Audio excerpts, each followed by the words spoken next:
Welcome to the Agent of Wealth podcast with Mark Bautis from Bautis Financial. In this podcast, Mark helps guide you towards financial freedom, ensure you never run out of money, and create a balance in life that prioritizes what is most important to you. Join us for this journey as Mark draws from years of expertise and guest experts to solve the multiple wealth building challenges involved in your financial life.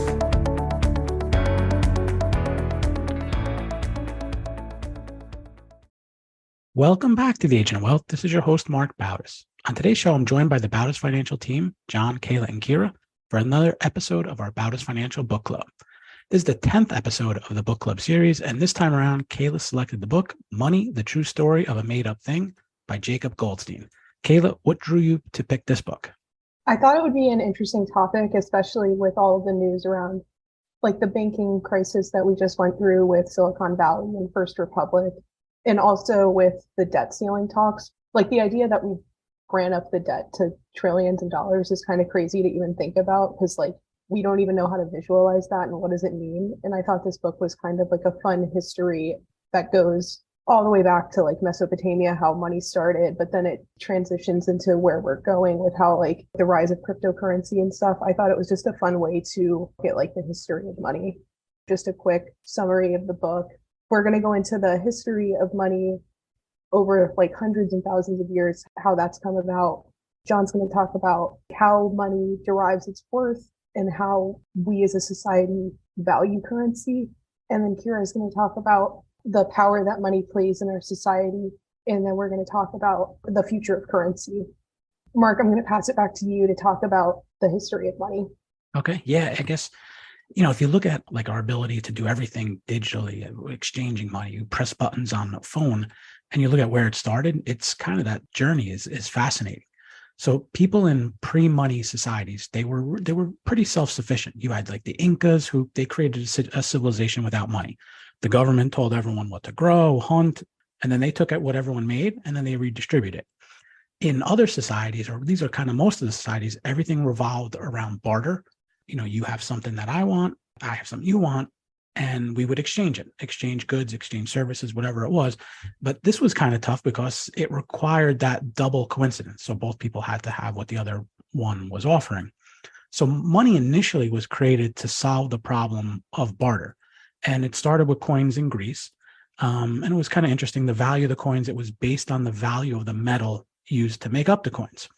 And then what kind of transpired after that? Merchants would give traders paper receipts instead of bronze coins. No one actually wanted to carry or lug around all these coins. So then people started trading paper receipts. This paper receipts were a hit because you didn't have to lug around the coins. And a lot of this started in China before the European Industrial Revolution. And it really was the shift from like a feudal economy to a market economy. And some like prominent historical figures were involved in the history of money. So you had like Genghis Khan in China who said, no one's using bronze coins. You can only use paper money. And his idea, he liked to print it, was appealing so that he could invade Japan with it. And then after that failed, they wound up printing a different type of money.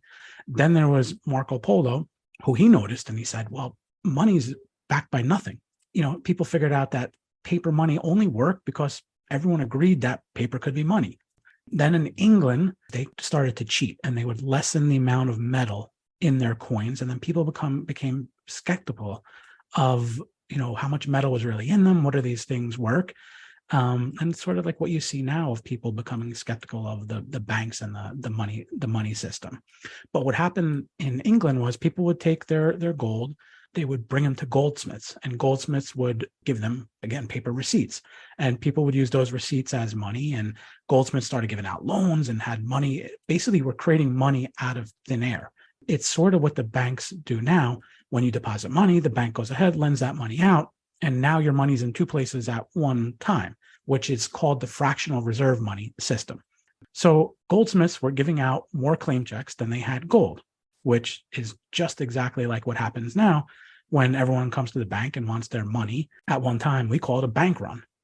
It's funny how things really stay the same or don't change. And historically, we're seeing a lot of the same stuff happen now that's happened, hundreds of years ago.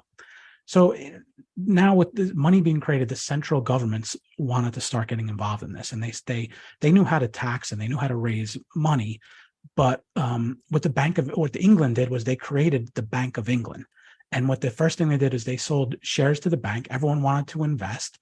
I think like a week after it started, they raised over $1 million or £1 million actually. And the king promised to pay 8% interest on that money. So to pay the 8% interest, he just instituted a new tax on shipping to pay it.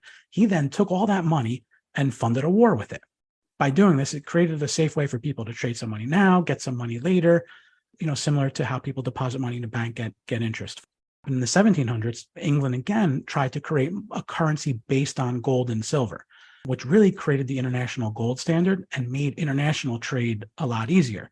So what happened is you've had all these different currencies or different monies across the globe. It's like impossible to tell, what's this worth or what's that worth. Now, if you tied it to gold, you can kind of tell the value of dollar is this versus the value of a pound is this. And it's the same amount year in and year out. So, that was one of the progressions where it got tied to gold and silver to give it some backing on it. Then in the early 1800s, you had the first notion of a federal banking system was created in the US. So this started with a central bank, and then there was about 200 local state banks. And at that time, it was basically free banking. States passed laws that said if you followed the law, you could print money and become a bank. States did try and keep the banks honest by sending inspectors, checking on the banks, forcing them to have a minimum amount of gold and silver on hand. But it's really the first time we really saw like a central banking system within the United States. In the late 1800s, you saw like the private sector get involved. And Thomas Edison was one of the first to jump in on this. He created a company to raise money called the Edison Electric Light Company. And what he did is he created this company and took on investors. They were promised profits in any light bulb that he created and any patents that he had. So he was able to take in money, raise money, and people were able to invest in it and invest in a company similar to how you have investments in companies now. Now, turn into the 1900s, we had the Great Depression. It was essentially a bank run that happened, and that's everyone going to get their money from the bank, and it just dominoes from there. The Federal Reserve, as we know it today, it was created in part to prevent that. So that's when the stock market crashed in 1929. Fed flooded banks with cheap loans so that they can prop the economy up, keep it going. It did take time to do it. And, a lot of what the Fed was supposed to prevent, it actually caused a problem back then with respect to raising interest rates or creating this deflationary spiral, instead where they should have lowered interest rates. And with the Great Depression is where we saw really a stronger central banking system in the US. Moving on into the mid 1900s, I think it was 1971, the US officially broke the link that it had to gold, and it became the complete job of the Fed to manage the value of money, which is interesting. Now you have this government that actually dictates what happens with money, what's money worth, how does it control inflation. Then the next thing that happens is you have the financial crisis of 2008. And it became what was called the shadow banking, where they were inventing products, including things like money market funds, where they would take in money, into something called the reserve fund, and the money market fund became a big buyer of commercial paper. And then you have a lot of the banks that we know now, Citibank, Chase, they were starting to lend money to investment banks, and then these investment banks were going ahead and creating all these mortgage-backed securities, or what you've heard of from the housing crisis. That basically started a bubble, and it was similar to a bank run in that people became nervous on some of these securities that these financial institutions were creating and recalled their money. Companies like Lehman Brothers or Bear Stearns didn't have the money, and basically that's what caused the bankruptcy back then. Fast forward to where we are now, no one walks around with paper money anymore. I guess there are some people that do it, but everything is now electronic. And I think what we saw along the way is each change to money, it was really done to solve some sort of problem, from bartering to gold, and the problems with having a gold backing to having a central regulator. What you hear about cryptocurrency now and probably what you're going to talk about in the future, it sounds similar. What cryptocurrency was made for was to solve some of the problems with the money system now. So I think it will be interesting to see kind of what's next. In 10 years, there'll be another chapter to the history of money, because I'm sure it will evolve from there. Thanks for the history, Mark. I know when I was reading the book, I knew kind of the history of the 20th century and how that works because it influences so much of today, but I never really thought about how, like you were mentioning, how the Chinese emperors in the like 1300s would use paper money and like how that still is influential today. Also, the gold standard and how we got off of that, just like how those attitudes change about value and stuff. And I know John was going to talk more about how money derives its worth and how we think about it as a topic. Yeah, I still have trouble. And as I continue to think about this, it's so strange and hard to wrap your head around fiat currencies in the sense it's really just based on trust. It's this paper or a bank account that you have on your computer that's based on trust. It has no intrinsic value. There's no use value to it. So sometimes when you're thinking about it, you can kind of get yourself caught in this. You find yourself looking for, okay, where does it go next? Where is this dollar that I have in my hand? Why is it worth $1? Why is somebody accepting it? And at the end of the day, at the highest level is the trust in the money itself. Because before fiat currencies really became the norm, you at least had this idea, okay, I have this dollar and I know that I can go to the bank and that there's gold. There's something physically that is behind it. And I imagine how hard it must have been for everyone to make that leap from, okay, we're going to just like get rid of this thing, this commodity that is actually giving this value, and say, okay, by the way, we're going to flip the switch. And now all of a sudden, all the money that you're going to be spending is going to be controlled by the government. And you just have to trust us. There are other reasons or ways that economists and even speculators will look at currency and try to understand its value. But at the end of the day, all those things are rooted back in this trust, how people feel about the US economy. And it wasn't just a shift that the US took from this gold standard, it was the entire world. So what was really born in essence was this whole new global economy that had way more consistency across borders because most countries were using this gold standard.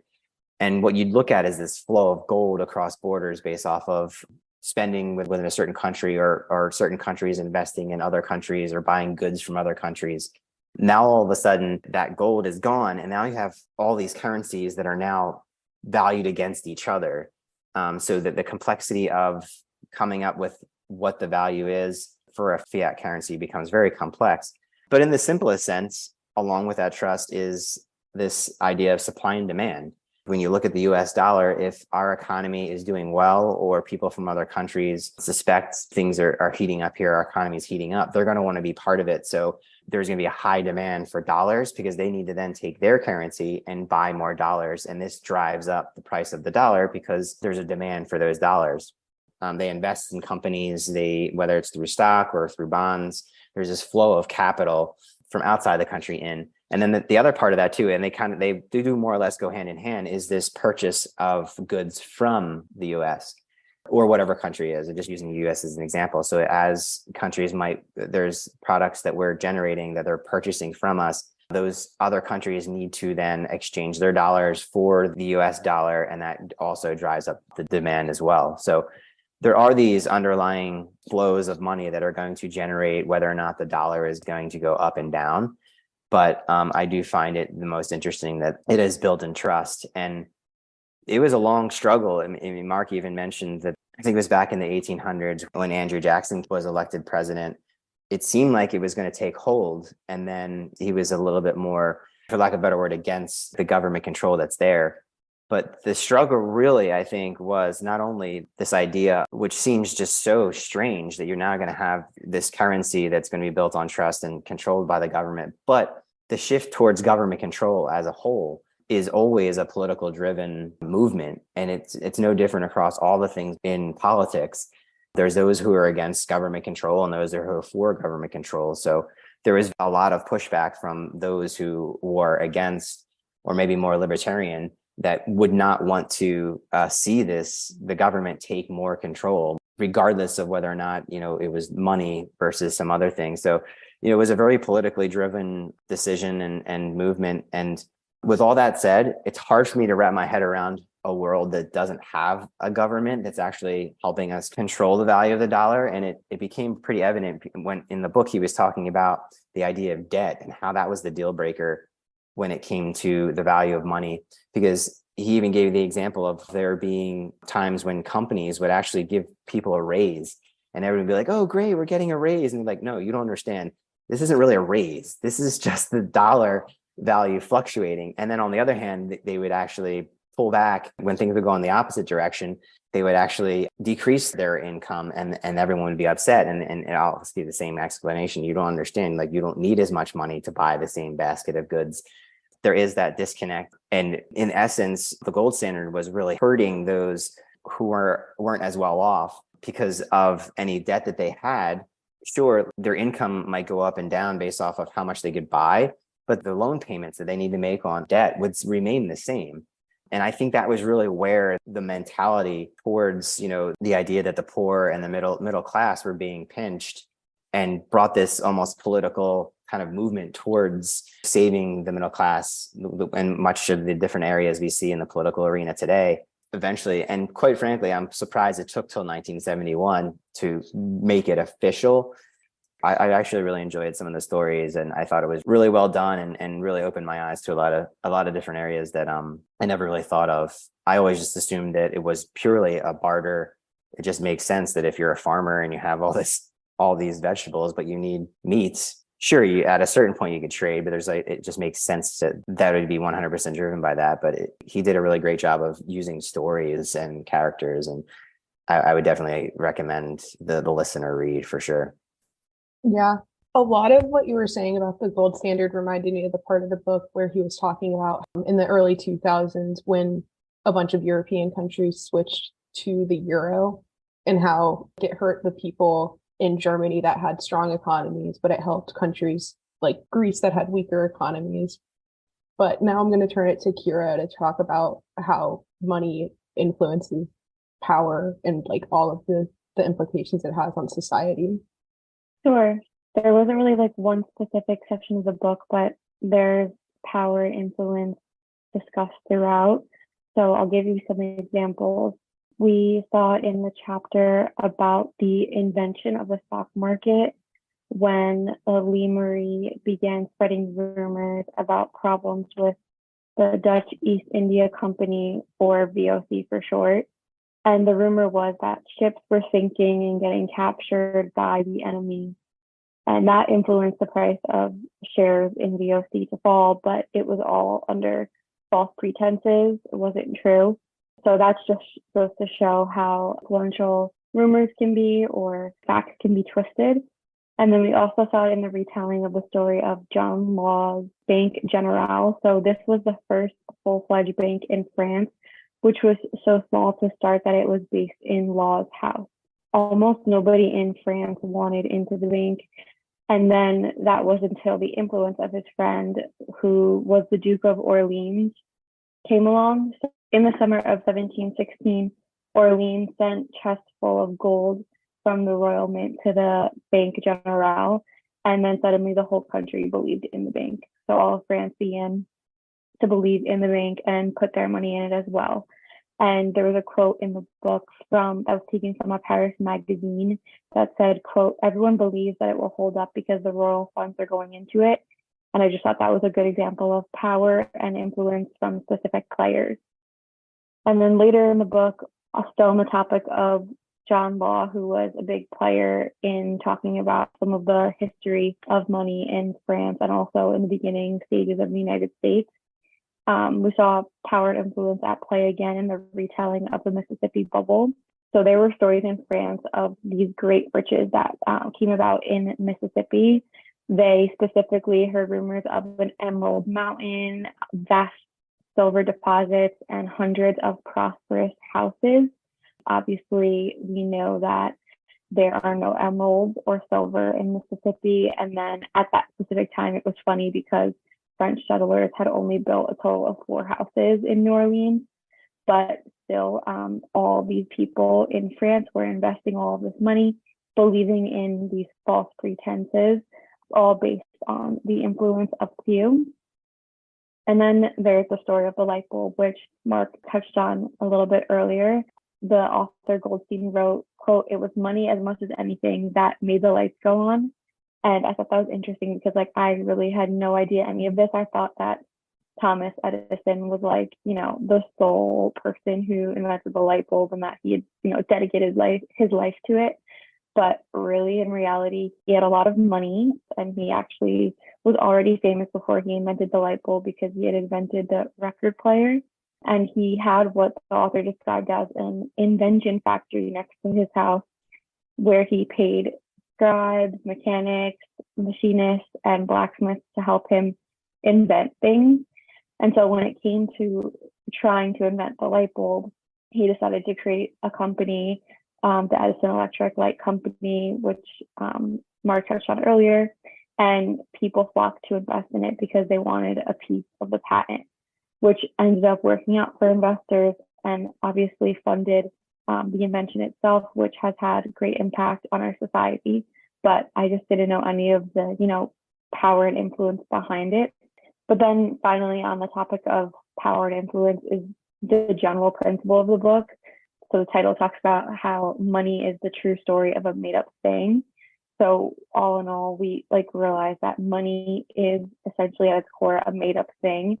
What makes money is trust. And when we trust that we will be able to buy stuff with a piece of paper or a lump of metal tomorrow or next month or next year. And in order for that to take form, influence is at play. We're influenced by big movers, small movers, businesses, governments, millionaires. Everyone and everything in society is influenced and creates influence. And we're all after that power, which essentially comes down to money in many cases. Yeah, it's crazy how, like you were saying, money just at a whole comes down to our trust in it, and how we as a society just trust a central bank to control the money supply. The last part of the book that I wanted to talk about was technology and the future of money. There's a couple of chapters at the end where he begins talking about the rise of digital currencies and how Bitcoin came to be. And originally in the early 2000s, it was used to buy drugs and things they shouldn't have been buying, but people liked the animosity of it and the decentralization, and that built a real case for why people like using the digital currency. And it's just people are now trusting this and the blockchain and how those transactions can happen without, it takes the central authority out of it, like the central bank, and it allows people to not have to rely on the banking system in that way.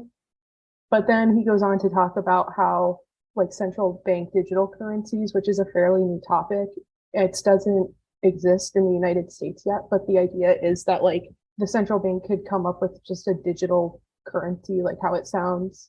It would kind of get rid of the need for physical cash. I thought that was really interesting, and I could definitely see that becoming a real thing within the next few decades. But then he just goes on to say how beyond digital currencies, there's mobile payment platforms that we trust, and peer-to-peer lending services that exist in crowdfunding. And it's just crazy how much the banking system has changed and how much it hasn't in 2,000 years. Now I'm going to turn it back to Mark to wrap it up. All right. Thank you, everyone. That's all we have for today's episode. So if you're interested in reading Money, The True Story of a Made-Up Thing, the book's available on Amazon. And if you like this episode, and would like to listen to any of our other past book club episodes, we'll link to them in the resources section of the show notes. Thank you, everyone who tuned in to today's episode. Don't forget to follow the Agent of Wealth on the platform you listen from and leave us a review of the show.